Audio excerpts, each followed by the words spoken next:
अस्सलाम वालेकुम स्टूडेंट्स। आज हम लोग एक नया टॉपिक पढ़ेंगे इलेक्टोरल पॉलिटिक्स में से, that is what is our system of election. ठीक है, तो बच्चे इससे पहले हमने इन जनरल पूरा जो इलेक्शन जो है, इलेक्शन की क्यों ज़रूरत है, इलेक्शन की why do we need election, ये चीज़ इस चीज़ को हमने समझा। और इसके साथ साथ हमने ये भी देखा what makes an election democratic, कोई भी इलेक्शन को डेमोक्रेटिक कैसे हम कहेंगे, या इसमें क्या क्या कैरेक्टरिस्टिक्स होते हैं, ये सारी चीज़ें हमने डिस्कस कर लिया। और इसके बाद हमने देखी थी कि is it good to have political competition in election. ठीक है, कि इलेक्शन में जो पॉलिटिकल कंपटीशन है क्या ये सही है। तो हमने देखा था कि हाँ, it is good to have political competition. क्योंकि हमने देखा कि despite of some demerits of political competition, कि इसके जो है कुछ मतलब हमारे जो कॉन्स्टिट्यूशन मेकर्स है इन्होंने कंपटीशन रखी। तो वो इसलिए रखी क्योंकि कंपटीशन की वजह से क्या होता है कि लीडर्स जो है या जो पॉलिटिकल पार्टीज है वो कंट्री को या लोगों को अच्छे से सर्व कर पाएगा। ठीक है, तो ये सब चीज़ें हमने डिस्कस कर लिया है। तो आज बच्चे हम लोग एक नया टॉपिक इसमें स्टार्ट करेंगे, what is our system of election. क्यों जो इंडिया का जो इलेक्शन सिस्टम है, ठीक है, इसको हम समझेंगे कि हमारे इंडिया में जो इलेक्शन सिस्टम है ये कैसे काम करते हैं, इसमें क्या क्या प्रोसीजर होते हैं, कि पूरा all about the election in India हम इस टॉपिक में डिस्कस करने जा रहे हैं। ठीक है, ओके, ठीक है। तो सबसे पहला जो आपके यहाँ पे हमारा जो इंडिया का जो इलेक्शन है इसको हम डेमोक्रेटिक कहते हैं। ठीक है, can you say that India's election are democratic, कि हम हमारे इंडिया के इलेक्शन को डेमोक्रेटिक हम कहेंगे। ठीक है, क्योंकि इसका जो आंसर है, हम पूरा इस टॉपिक को पढ़ेंगे या इस सिस्टम को, इलेक्शन सिस्टम को पढ़ने के बाद you get to know about the election system. ठीक है, या कि हमारा जो इलेक्शन सिस्टम है ये कैसे हम डेमोक्रेटिक, या इसको हम डेमोक्रेटिक कहलाएंगे या नहीं कहलाएंगे, पूरा आपको इस टॉपिक को पढ़ने के बाद, इस पूरे इलेक्शन सिस्टम को पढ़ने के बाद आपको समझ आएगा। ठीक है, so students, let's start the topic. तो इसमें मैंने आपको बताया कि हमारा जो इंडिया का इलेक्शन है वो डेमोक्रेटिक कहलाएंगे। तो इसमें क्या होता है कि सबसे पहले तो इसको डेमोक्रेटिक कहलाएंगे या नहीं कहलाएंगे, ये हम पूरा पहले सिस्टम को, इलेक्शन सिस्टम को पढ़ेंगे, फिर इसके बाद आपको समझ आएगा। तो हमारे इंडिया में जो इलेक्शन होती है दो, मतलब एक इलेक्शन जैसे लोकसभा और विधानसभा जो इलेक्शन होती है रेगुलरली हर 5 साल के बाद होती है। ठीक है, तो जो लोकसभा इलेक्शन है इसको हम जनरल इलेक्शन कहते हैं, क्योंकि ये पूरे कंट्री के लिए, पूरे कंट्री में होते हैं। ठीक है, और पूरे कंट्री के लिए होते हैं, इसलिए हम इसको जनरल इलेक्शन कहते हैं, जिसमें हम लोग हमारे जो प्राइम मिनिस्टर है इसको इलेक्ट करते हैं। ठीक है, तो बच्चे प्राइम मिनिस्टर को हम डायरेक्टली वोट नहीं करते हैं। सबसे मतलब हम उनके उसके पार्टी को वोट देते हैं। फिर पार्टी में से जितना ज़्यादा एमएलएस होगा, या मिसाल सॉरी एमएलए ने एमपीस होगा, तो उस वो लोग क्या करते हैं, जो जिस भी पार्टी का ज़्यादा एमएलए होगा, एमपी होगा, वही क्या करता है, कंट्री के प्राइम मिनिस्टर को इलेक्ट करते हैं। ठीक है, तो हम डायरेक्टली प्राइम मिनिस्टर को वोट नहीं देते हैं। ठीक, तो ये हो गया आपके लोकसभा इलेक्शन के बारे में। सेम इसी तरह से विधानसभा में भी, यानी हमारे जो स्टेट लेवल पे जो इलेक्शन होती है, दैट इज़ विधानसभा इलेक्शन, जिसमें हम क्या करते हैं, हमारे स्टेट्स में जो एमएलए चूज़ करते हैं। ठीक है, एमएलए स्टेट्स के जो एमएलए होती है उधर आदेश इलेक्ट पखनपुला स्टेट असेंबली इलेक्शन आदेश, जैसे आपने हरियाणा इलेक्शन जो पहले आपने पढ़ा। ठीक है, तो वहाँ पे भी अब जो इलेक्शन होती है, ठीक है, वो मिसाल स्टेट्स खचिंग मतलब स्टेट्स अगर वेरिड पैचिन में, अगर हर 5 साल के बाद छचिन, लेकिन अलग अलग टाइम पे होता है। ठीक है, तो जो जनरल इलेक्शन होता है, लोकसभा का इलेक्शन, वो पूरे कंट्री के लिए एक ही टाइम पे होता है। एक ही टाइम, उन्हें एक दिन में नहीं होता है, महीना 1.5 महीने में पूरे कंट्री में लोकसभा इलेक्शन जो है, पूरा जनरल इलेक्शन कंप्लीट हो जाती है। ठीक है, सो ये सारी चीज़ें हमने डिस्कस कर लिया। इसके साथ क्या होता है कि ठीक है। इसके साथ साथ जो मिसाल फॉर एग्जांपल कभी कभार बाय इलेक्शन भी होती है, ठीक है। तो व्हाट इज़ बाय इलेक्शन, ठीक है। बाय इलेक्शन क्या होता है जानने का, तो मिसाल फॉर एग्जांपल अगर कोई एमपी या एमएलए अगर रिज़ाइन करते हैं, ठीक है।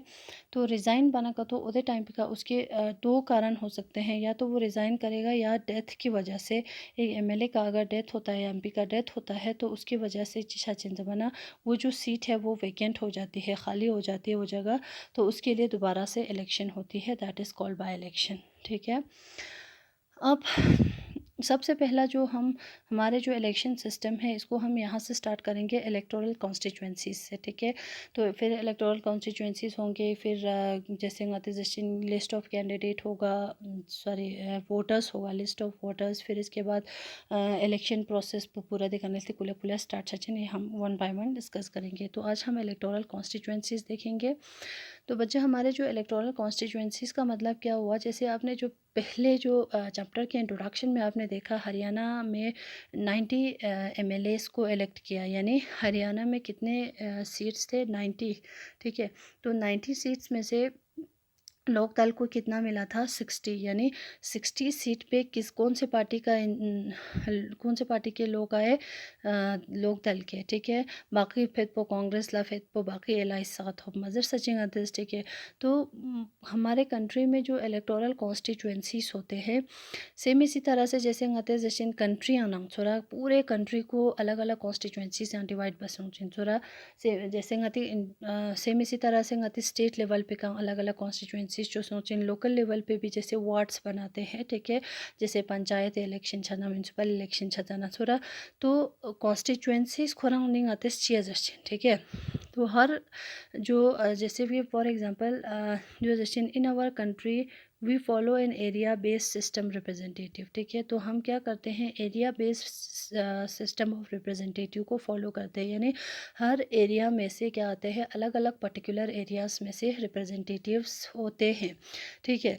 तो ये जो एरिया जो है यूनी जत्सो मिसाल एरिया खचेगा अगर मी रोबोत न कतो उदे पार्टी न जीताई 6 चांस हो, या मिसाल उसमें से तो मी चिकचा वोट खिमो थोपचा सो इन लमी थोपचा सो, लेकिन ये जो है वन वोट वन वैल्यू को नज़र में रखते हुए हमारे इंडिया में इस तरह के कॉन्स्टिट्यूएंट यानी इलेक्टोरल सिस्टम जो सोचरा ये the country is divided into different area for the purpose of election, ठीक है। हमारे कंट्री को पर्पस ऑफ इलेक्शन के लिए अलग अलग एरियाज़ में डिफरेंट डिफरेंट एरियाज में डिवाइड बस हो, इसी को हम क्या कहते हैं, these areas are called electoral constituencies, ठीक है।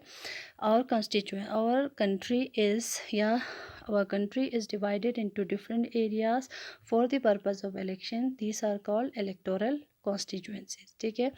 तो the votes who lived in an, ठीक है, the voters who live in an area elect one representative, ठीक है। जब जो वोटर्स जहाँ पे जिस एरिया में रहते हैं वो वहाँ से क्या करते हैं, एक रिप्रेजेंटेटिव चूज़ करके देते हैं, ठीक है। तो फॉर लोकसभा इलेक्शन, जैसे अगर हम अभी पूरा इस चैप्टर में हम इन जनरल जो लोकसभा इलेक्शन है उसको पढ़ेंगे, ठीक है। तो लोकसभा इलेक्शन को अगर आप समझेंगे क्या क्या प्रोसीजर होते हैं जरने का, तो सेम देना प्रोसीजर को आती बाकी इलेक्शन में जिन हाँ थोड़ा, लेकिन फिलहाल आते सबसे पहला तो हमें पूरे जनरल इलेक्शन के बारे में आता समझ होंगे क्वेश्चन, दो फिलहाल आते पहला जनरल इलेक्शन सेक्शन थोड़ा। तो फॉर लोकसभा इलेक्शन ही फिलहाल आती कंट्री जो बस जबाना टोटल जो मिसाल आती इंडिया खोरंग छोरा वैसे इंडिया उद्दे मिसाल, ठीक है। आते दिखा रहा फ्लिक्चुएट छोरा इस तरह से है अगर, तो इसमें क्या है कि बस ठीक है। तो हमारे जो इंडिया है इसमें क्या किया गया है, या इंडिया को गसो डिवाइड बस में अलग अलग कॉन्स्टिट्यूएंसीज इस तरह से, ठीक है। दूसरा टोटल सम कॉन्स्टिट्यूएंसीज जो जरने का तो 5, ठीक है। टोटल सम कॉन्स्टिट्यूएंसीज जो 543 कॉन्स्टिट्यूएंसीज गति कंट्रियाँ जो, ठीक है। तो टोटल हमारे पार्लियामेंट में या सॉरी लोकसभा गति टोटल सम मी छचिन 543 मेंबर्स वहाँ पे जाएगा इलेक्ट होके अलग अलग रीजन से, ठीक है, अलग अलग पार्ट से कॉन्स्टिट्यूएंसीज से, ठीक है। तो अब इसके बाद क्या है, क्या जैसे दिखा दे is divided into 543 constituencies, the representatives elected from each constituencies is called, हर कॉन्स्टिट्यूएंसीज में से जो भी रिप्रेजेंटेटिव आएगा उसको हम क्या कहेंगे, एमपी, उदो लगाते चीजें एमपी जस्टिन चोरा। सो दखसन सकपयंता जी समझोस कि हमने अभी तक बताया कि आपको इलेक्टोरल कॉन्स्टिट्यूंसीज़ क्या होती है, ठीक है। या इससे पहले आते हैं जिसके आती कंट्री अनुक इलेक्शन छात और इलेक्शन में 2 लोकसभा इलेक्शन भी होती है और विधानसभा इलेक्शन भी होती है स्टेट असेंबली के लिए। तो उदय अनुक छात जबाना हर 5 साल के बाद या उन्हें कुछ पीरियड के टाइम इलेक्शन होते हैं हर 5 साल के बाद छचिन थोड़ा। लेकिन जो पूरे कंट्री के लिए जो इलेक्शन होते हैं वो लगाते या लोकसभा इलेक्शन लगाते जनरल इलेक्शन जस्टिन क्योंकि ये पूरे कंट्री के लिए होते हैं। और जो विधानसभा इलेक्शन होता है वो जो स्टेट के लिए होती है, तो एमएलए के लिए, ठीक है। उधर स्टेट इलेक्शन छखनपो होती मतलब अलग अलग स्टेट्स में टाइम पो वेरी बचिन 5 साल फिलहाल, ठीक। और दूसरी चीज़ यहाँ पे और एक कभी कभार बाई इलेक्शन भी होती है। बाई इलेक्शन मैंने आपको बताया अगर किसी एमएलए का या एमपी का बाई चांस अगर डेथ हो जाती है या वो रिज़ाइन करती है, ठीक है, इन दोनों रीज़न के बेस पे अगर ये सीट खाली हो जाती है तो उसके लिए दोबारा से election Sachin that is called by election. अब इसके बाद मैंने आपको बताया इलेक्टोरल कॉन्स्टिट्यूंसीज, ठीक है। इलेक्टोरल कॉन्स्टिट्यूंसीज क्या होता है जनने का, तो ठीक है, हम जो है हमारे कंट्री में यानी इंडिया में क्या करते हैं हम लोग, we follow an area base system of representative, यानी हमारे कंट्री में एक ऐसा सिस्टम है जिसमें हम एरिया बेस्ड रिप्रेजेंटेटिव्स निकालते हैं, अलग अलग एरियाज़ में से अलग अलग रिप्रेजेंटेटिव्स निकालते हैं। तो अलग अलग रिप्रेजेंटेटिव्स निकालने के लिए हमारे कंट्री को डिवाइड किया गया है डिफरेंट पार्ट्स में, ठीक है, डिफरेंट डिफरेंट एरियाज़ में डिवाइड बस for the purpose of election. सिर्फ इलेक्शन फिला है डिवाइड बस से बना उदय तो जोड़ा सिर्फ इलेक्शन फिला आती कंट्री 543 कॉन्स्टिट्यूंसीज हैं डिवाइड बस, ठीक है। तो उस 543 कॉन्स्टिट्यूंसीज़ को या उस एरियाज़ को हम क्या कहेंगे, इलेक्टोरल कॉन्स्टिट्यूंसीज़। जिस एरिया में जितना वोटर्स होगा, जो भी वोटर्स होगा वो उसी एरिया में से किसी रिप्रेजेंटेटिव को खोज बचें, 1 रिप्रेजेंटेटिव को वोट दाचें, ठीक है। तो फॉर लोकसभा इलेक्शन फिलहाल आती कंट्री सम सीट यूजर्स हम इन जनरल लोकसभा इलेक्शन को ही पढ़ने वाले हैं इस चैप्टर में। तो 543 मेंबर्स हमारे कंट्री में होते हैं, ठीक है। 543 कॉन्स्टिट्यूंसीज यानी डिवाइड बस सिर्फ इलेक्शन ही फिलहाल, ठीक है, for the purpose of election 543 areas में डिवाइड किया गया है इंडिया को, जिसमें से हम हमारे जिसके जो भी रिप्रेजेंटेटिव हम वहाँ से चूज़ करते हैं, जो भी मेंबर आते हैं